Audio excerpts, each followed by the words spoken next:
নাকি নাই ভাই উনি এই মাদ্রাসায় পড়েন নাই কিন্তু এরকম একটা মাদ্রাসা শাখাই তিনি তো পড়ছে ঠিক কি না এইজন্য আপনার সন্তান ভাই আমি আমার মায়ের সন্তান আমি আমার বাবার সন্তান এখন আমি যে বক্তা হয়ে আওয়াজ করতেছি এতে আমার মা বাবার সম্মান আছে না নাই আমার মা বাবার গর্ব হয় না যে আমার একটা সন্তান तमाम বাংলাদেশ ভারত ওয়াজ করে বেড়ায় এটা আমার মার সম্মান হয় না আমার বাবার সম্মান হয় না তো আপনি কি চান না যে আপনার একটা সন্তান আপনার একটা নাতি আপনার একটা পুতা আপনার ভাইয়ের ছেলে আপনার ভাগিনা হক্কানি উলামায়ে কেরাম হয়ে तमाम বাংলার মানুষের সামনে কথা বলুন আমার সন্তান মসজিদের ইমাম হোক আমি মারা যাওয়ার পরে আমার ওই সন্তান আমার সামনে নিয়ে বলবে আল্লাহু আকবার ও আল্লাহ তুমি আমার বাবারে maaf করে দাও সন্তান যদি একবার আল্লাহর কাছে বলে আল্লাহ তুমি আমার বাবারে maaf করে দাও আল্লাহ পাক রব্বুল আলামিন বলেন বান্দা তুই আমার কাছে দোয়া করছস আমি রব্বুল আলামিন তোর বাবারে maaf করে দিলাম আল্লাহুম্মা আমিন তামার প্রিয় ভাইরা আপনারা আপনাদের সন্তানদেরকেও মাদ্রাসায় দিবেন আর্থিক সাহায্য সহযোগিতা করবেন যেহেতু আমি প্রথমেই বলছিলাম 12টা পর্যন্ত কথা বলবো আপনারা বলছিলেন আমি বলি নাই আপনারা বলছিলেন তো কালেকশন আসলে যেভাবে হয়েছে এটা আমি আমার পছন্দ হইল না তারপরেও আলহামদুলিল্লাহ শুকরিয়া কার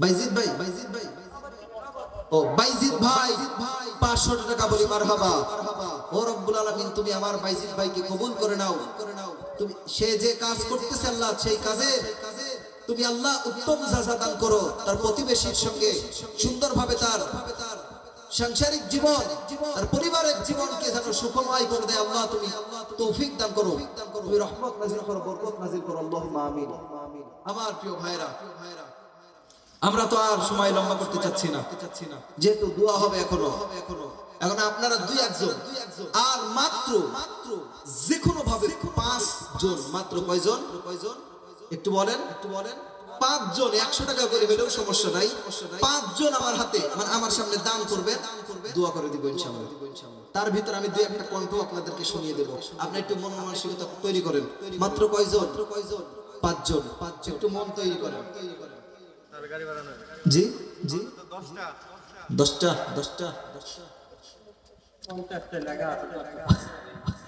আচ্ছা আমি যতটুকু সম্ভব চেষ্টা করতেছি আপনারা একটু আমার সায় দিবেন আপনারা চুপ করে বসে থাকেন বাইরে যারা বক্তার ওয়াজ মজা শ্রোতার কারণে জি ও আচ্ছা আল্লাহু আকবার শ্রোতা কি হইব ভাই শ্রোতা না হলে আমরা আছি যাক আলহামদুলিল্লাহি রাব্বিল আলামিন আমার প্রিয় ভাইরা আপনাদের এখানে আপনারা কখনো শুনছেন কিনা জানি না ভারতের কোন বক্তার ওয়াজ শুনছেন আপনারা হুকা মাওলানা নামে ভারতের একটা বক্তা আছে আপনারা ইউটিউবে সার্চ দিয়ে দেখেন ইনি যখন আলোচনা করে তিনি দেখবেন এমনি আলোচনা করে আপনারা দেখেন মিডিয়া রিভিউ করে আব্বাজান ভাইজানেরা ও মুসলমানেরা রে আমার নবীজি আমার নবীর মহব্বত হওয়া লাগবে আমার নবীর মহব্বত থাকা লাগবে আমার নবীদের মহব্বত যদি তোমার থেকে যায় আমার নবীর সুন্নত মানা সহজ একবার জোরে জোরে বলেন কথা ঠিক কিনা আমার ভাইরা রে হযরত উসমান রাদিয়াল্লাহু তাআলা এইভাবে করে তিনি উটের পানি খাওয়ায় হঠাৎ করে একটা ইহুদি তিনিও চলে আসলো ভাগড়ের ভিতরে আর একটা উট ঢুকায়া দেয় হযরত উসমান তিনি মনে করলো আমি এখানে পানি খাওয়াই আবার কেন ইহুদি পানির জন্য উট ঢুকায়া দিল তিনার মাথা হয়ে গেল গরম তিনি আমার নবীর হাদিসের কথা মনে পড়লো তিনি বলে আমার নবী বলেছেন কোন ব্যক্তি যদি রাগ হয় ভাইজান মেসেজটা নিয়ে না কোন ব্যক্তির যদি মাথায় রাগ হয় সে সঙ্গে সঙ্গে বলবে আউযু বিল্লাহ সঙ্গে সঙ্গে পড়বে লা হাওলা ওয়ালা কুওয়াতা দাঁড়িয়ে থাকলে বসে পড়বে তাতেও যদি কাজ না হয় বসা মানুষ শুয়ে যাবে আমার ভাইরা আল্লাহর নবীর সাহাবী এই কিসিম করার পরে তার জামা কাপড় গায়ে জামা কাপড় ছিল, ওই জামা কাপড় অবস্থায় মাটিতে শুয়ে পড়ে।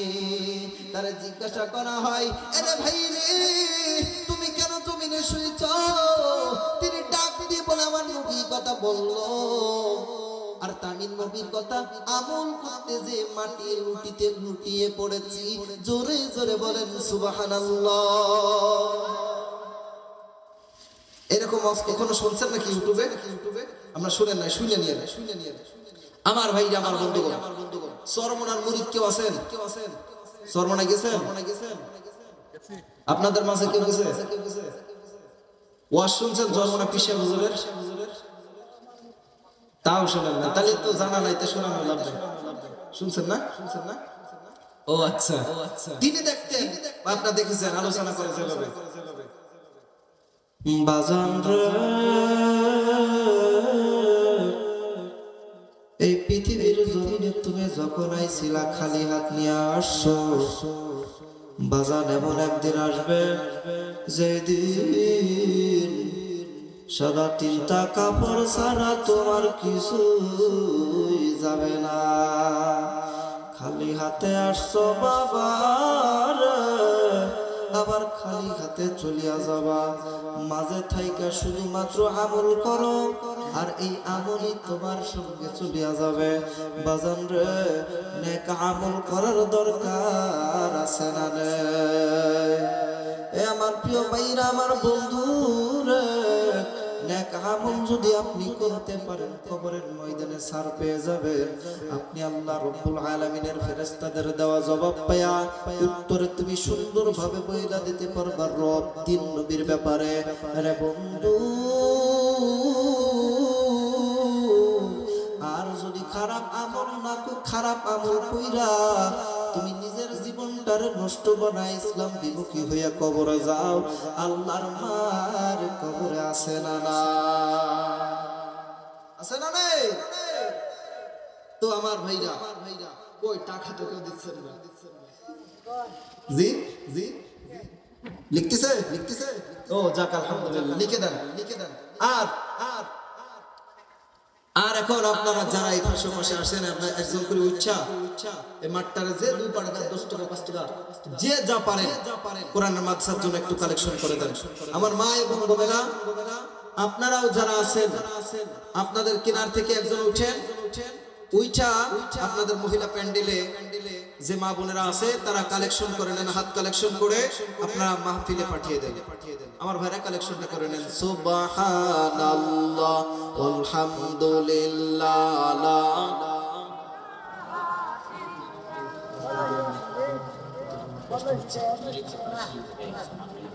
ও মাঠে নাম ছিল।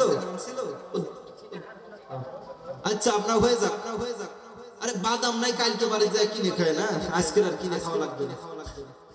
সুবহানাল্লাহ আলহামদুলিল্লাহ লা ইলাহা, জোরে সুবহানাল্লাহ আলহামদুলিল্লাহ লা ইলাহা, লা ইলাহা ইল্লাল্লাহ, লা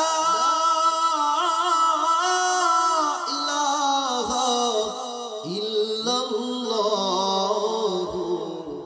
মুহাম্মাদুর রাসূলুল্লাহ। আমার প্রিয় ভাইরা, 12টা তো বাইজা গেছে, আর একটা মাত্র সুর শোনাবো, সেটা কার কোন? না না, তাহেরি দিমু না, জাকির নায়ক দিমু?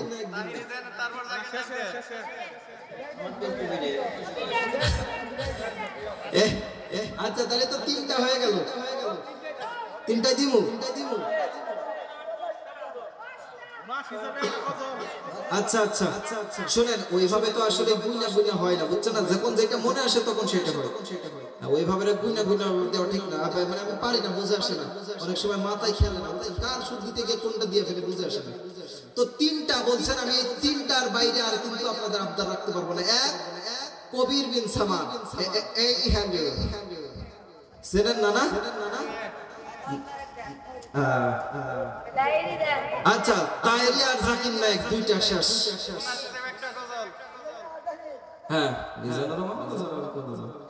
আচ্ছা আচ্ছা ডক্টর জাকির নায়েক যখন হ্যাঁ ভাষণ দেন আমি একটুখানি বলবো মাত্র 30 সেকেন্ড তিনি দেখতেন মানে বাংলা পিস টিভিতে উনি যখন বক্তব্য দিতেন বলতেন বা আপনি জানতে চেয়েছেন আল্লাহ সুবহানাহু ওয়া তাআলা পৃথিবীর জমিনে মানবদেরকে সৃষ্টি করেছেন। ভাই আমরা সবাই জানি আল্লাহ বলছেন ওমা খালাকতুল জিন্না ওয়াল ইনসা ইল্লা লিয়াবুদুন। মানে এটা ওই যে ইংরেজি যেটা দেয় না ওনার নিজস্ব কণ্ঠ আর কি। তো আল্লাহ রাব্বুল আলামিন আমাদেরকে এই পৃথিবীর জমিনে সৃষ্টি করেছেন তার ইবাদতের জন্য, তার দাসত্বের জন্য। আমরা যারা মুসলমান হয়েছি, আমরা যারা বিশ্বাস করি আল্লাহ এক, স্রষ্টা এক আছে, অবশ্যই আল্লাহর ইবাদত করব, তবেই আমরা আল্লাহর দাসত্বের বান্দা, আল্লাহর প্রিয় বান্দায় রূপান্তরিত হতে পারবো। আশা করছি আপনারা উত্তরটি পেয়েছেন। এইবার তাহেরি সাহেব দিয়ে দিলাম না বাজানো উনি দেখবেন প্রথমে উঠে স্টেজে যখন শুরু করে ওহো বন্ধুরে আমার পর্দার মা গো আমার নবীর ভালোবাসা অন্তরে ঢোকান, কারণ আমার নবী কত মায়ার নবী গো, আমার নবী মায়ার নবী গো, আমার নবীর লাইগা কুলজা কান্দে গো, তাই তো সেরে সেরে এই কথাটা কইতে আসে ও নবী গো তুমি আমার হৃদয় মাঝে আসো সারা খোবন, তোমার লাইগা কান্দে অন্তর কান্দে জীবন নবীজি, তোমার লাইগা রে আমার অন্তর করতর মোহনে চাইও রিয়া যাইতাম রোজাহারি উপর নবীজি দেখার লাইগা রে মাশাআল্লাহ। কি এইভাবে দিত না? যাক আলহামদুলিল্লাহি রাব্বিল আলামিন। প্রিয় ভাইরা, আমার ভাইরা, আমার বন্ধুগণ, এইভাবে যদি দিতেই থাকে আপনারা শুনতেই থাকবেন, কারণ আমি জানি এগুলো মজা লাগে। ওয়াশ শুনতে ভালো লাগে না, এই যে শুরু করি প্রথমে কই হুজুর একদম জানি 1 ঘন্টার উপরে না হয়, এইবার যে শুরু হই 1 ঘন্টা 1.5 ঘন্টা 2.5 ঘন্টা হয়েছে, এরপরে আরো দেন মানে এইগুলো শুনতে ভালো লাগে, ঠিক কি না? এরে নবীর আশিকের দল ও মুসলমান ইমানদার বাহাদুরি করিও না রে ভাই, কারণ তাকায়া দেখো যারা বাহাদুরি করলো এই মানুষগুলার অস্তিত্ব আজকে দুনিয়ায় না। কই গেল সেই নমরুদ, ও মুসলমান ইমানদার, কই গেল সেই কারুন, কই গেল সেই আবু জেহেল, আবু লাহাব, এই মানুষগুলার দুনিয়ায় নাম ঘৃণিতর সঙ্গে মানুষগুলো উপাধি দিয়ে ডাকে। আজও যদি ইসলামের বিরুদ্ধে যাও, আজকেও যদি কোরআনের বিরুদ্ধে তুমি পদার্পণ করো, তোমাদের নাম নেওয়ার সঙ্গে সঙ্গে বান্দাগুলা ঘৃণিত আয়োজন করবে, ঠিক কিনা বলো? যাক আলহামদুলিল্লাহ, হয়েছে তো? আচ্ছা যাক আলহামদুলিল্লাহ রাব্বিল আলামিন। যতটুকু করেছি আপনারা আর কেউ দাবি করেন না, বলেন আলহামদুলিল্লাহ একটু জোরে। আচ্ছা কবির জিনসা আমাদের আমার ভাইজান বলছে বারবার, আপনারা যারা চিনেন না, উনি আসলে পরিচিত হয়েছে একটা কথা বইলা, কি জানেন? উনি হইলে অন্যায় স্টেজের ভিতরে বা বিভিন্ন নাটক করে বা বিভিন্ন মঞ্চে আলোচনা করে, তা উনি এই করে এরকম যে এই হ্যালো এই হ্যালো আগা পরিমণি, ও আগা ভালো আছো? ও তুমি কি করছো গো? ও তুমি ধরা খাইয়াছো? মানে উনি এইরকম করে, বুঝছেন? এই হলো সাংস্কৃতিক অনুষ্ঠানে, বিভিন্ন গজলের অনুষ্ঠান বা বিভিন্ন মাহফিলে যায় উনি এগুলা করে। এখন অবশ্য এগুলা বাদ দিয়ে দিয়েছে। তো ইনি এই কইয়া খুব জনপ্রিয়তা লাভ করছিল আর কি। এইভাবে উনি কথা বলে, ওই জন্য ভাইজান শুনতে চেয়েছেন। এই হলো কবির বিন সামাদ, উনি এরকম করে যে মুজিবারের মতন কণ্ঠ আর কি। যাক আলহামদুলিল্লাহি রাব্বিল আলামিন। আমরা দোয়া করব। না না ভাই কোয়ের নামে আজান দিতে পারতাম না, গলা নষ্ট হয়ে গেছে না। গলা তো পারবে নাকি?